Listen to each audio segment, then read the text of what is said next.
જ્યારે શિક્ષકો અને વિદ્યાર્થીઓ શાળાએ જઈ રહ્યા હતા તે દરમિયાન સ્કૂલ બસને અકસ્માત નડ્યો હતો। ક્રેન એકાએક જ બસ પર પડતા બસમાં સવાર વિદ્યાર્થીઓ અને શિક્ષકોના જીવ અદ્ધર થઈ ગયા હતા। શાળાએ સ્કૂલ પહોંચે તે પહેલા જ પાર્લે પોઈન્ટ પર આ વિસ્તારમાં ઘટના બની હતી। પાર્લે પોઈન્ટ વિસ્તારમાં વહેલી સવારે અંદાજે 7 વાગ્યાના આસપાસ રિલાયન્સ ફાઉન્ડેશન સ્કૂલની બસ વિદ્યાર્થીઓ અને શિક્ષકોને લઈને શાળાએ જઈ રહી હતી। સ્કૂલ બસમાં અંદાજે 25 જેટલા વિદ્યાર્થીઓ અને 3 શિક્ષકો હોવાનું જાણવા મળ્યું છે। વિદ્યાર્થીઓને તાત્કાલિક અસરથી બસમાંથી ઉતારી લેવામાં આવ્યા હતા અને શિક્ષકો પણ ઉતરી આવ્યા હતા।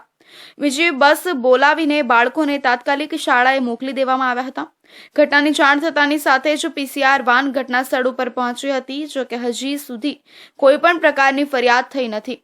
રિલાયન્સ ફાઉન્ડેશન સ્કૂલ બસ જ્યારે પસાર થઈ રહી હતી ત્યારે તેની બરોબર બાજુમાંથી આઈસર ટેમ્પો પસાર થતો હતો, જેમાં ક્રેન મૂકવામાં આવી હતી। તે દરમિયાન જ્યારે રસ્તામાં ઝાડ સાથે ક્રેન ટકરાઈ હતી, જેને કારણે ક્રેન આઈસર ટેમ્પોની પાછળથી ડાબી તરફ બસ ઉપર જ ધડાકાભેર પડી હતી।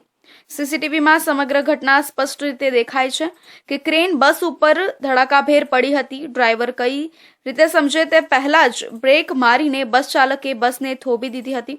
જો કે ઘટનામાં બસનો આગળનો કાચ તૂટી ગયો હતો। સમગ્ર ઘટનામાં કોઈ પ્રકારની જાનહાનિ થઈ નથી।